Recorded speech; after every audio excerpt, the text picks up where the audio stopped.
Yo soy Ricardo Domínguez y este es su canal de Estilocracia y su canal de Estilocracia Clásico, donde vamos a estar recordando que el estilo no es algo con lo que se nace, se aprende con el tiempo y en el camino.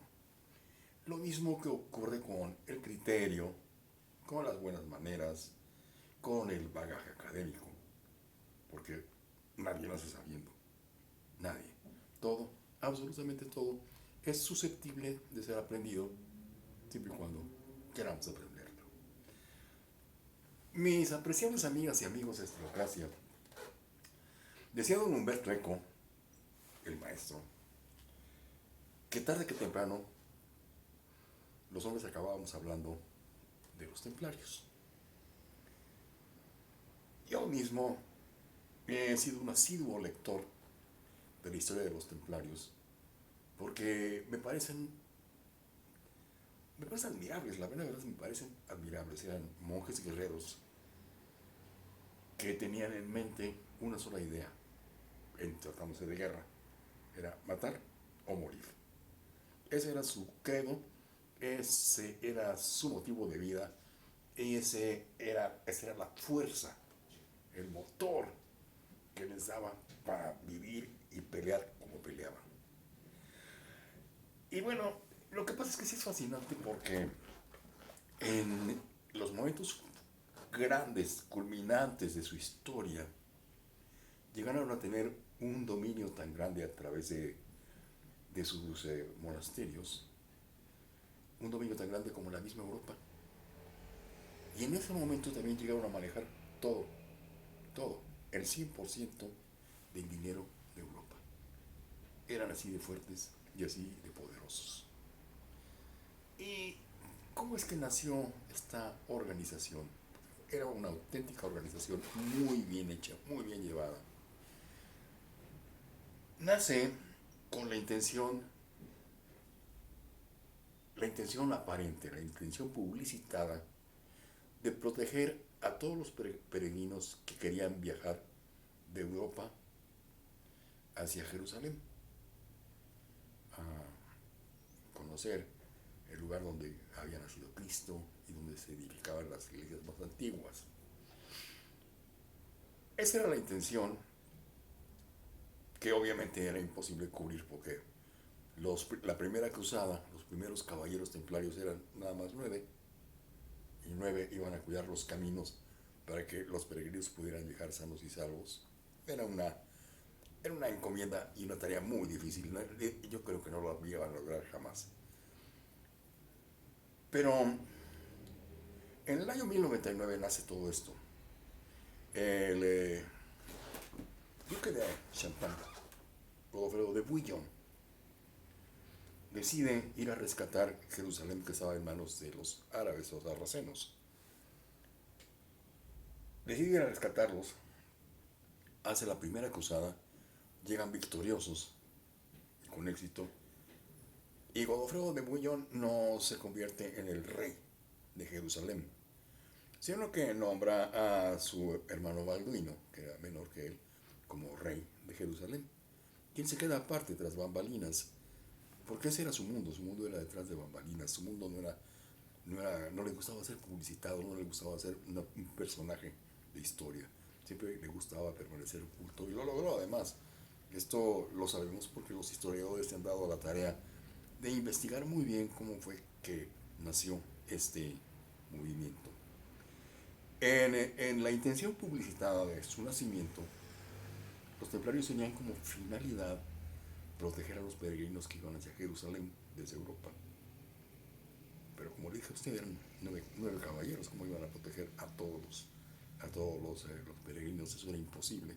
Y además, a lo largo de todo el trecho, vamos a suponer desde Santiago de Compostela y París hasta Jerusalén, ¿no?, pasando por Bizancio y pasando por todo el reino que estaba dominado por los árabes, por Sahadarín precisamente, pues era un poco difícil.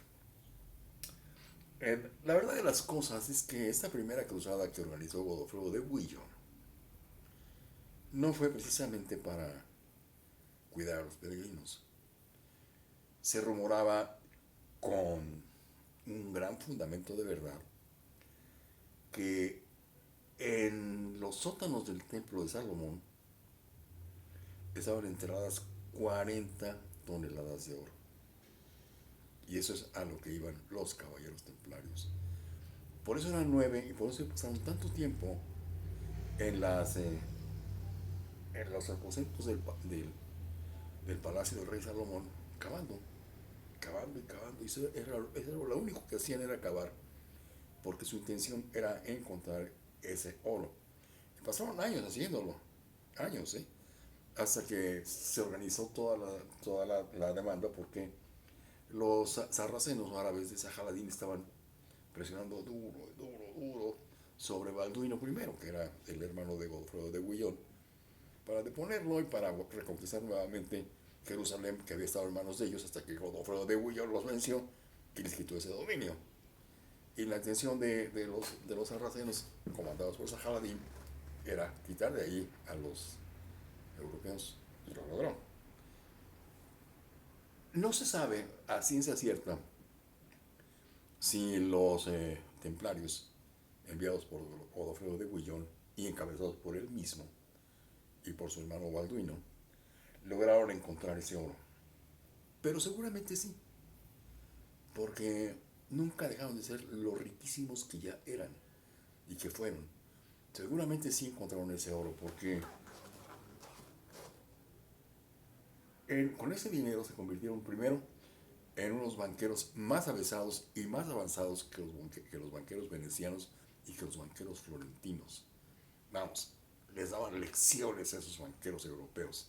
Los templarios fueron los creadores del cheque, los creadores del pagaré. En, en todos sus monasterios y en todos sus recintos había siempre un banco donde uno de los monjes templarios recibía a los demás y les vendía un pagaré. Ellos dejaban su oro y él les entregaba un pagaré o un vale por esa cantidad de oro que podían cobrar en cualquiera de las otras capitanías que el temple tenía esparcidos por toda Europa, particularmente en la ruta que iba de Santiago de Compostela hasta Jerusalén. De manera que para no viajar con el oro, que siempre sería una tentación muy grande, lo mismo para sarracenos que para no sarracenos, para cualquiera, ver una caravana de a lo mejor 3 o 4 camellos o 4 o 5 caballos que se sabe que iban transportando oro, pues caerles encima una turba de 200 personas de la nacionalidad o religión que fueran, pues era lo de menos. Les caían encima, los acababan y se quedaban con el oro. Pero para no tener que transportar el oro, inventaron el cheque o el pagaré o el recibo para ser cambiado en cualquiera de las dos capitanías, que todas tenían un gran respaldo de oro. El valor oro era lo que predominaba en esos tiempos, y era como los templarios fincaban el valor de sus operaciones, que siempre eran de una tremenda credibilidad, porque estaban respaldados justamente por ese patrón oro. De manera que tener un pagaré de los templarios era un pagaré en efectivo, era seguro, era un cheque prácticamente confirmado y asegurado de que podían cobrarlo en cualquiera de las capitanías, porque siempre había oro que respaldaba ese documento. Así es como operaban los templarios y es como fueron creciendo hasta ser los verdaderos banqueros de toda Europa.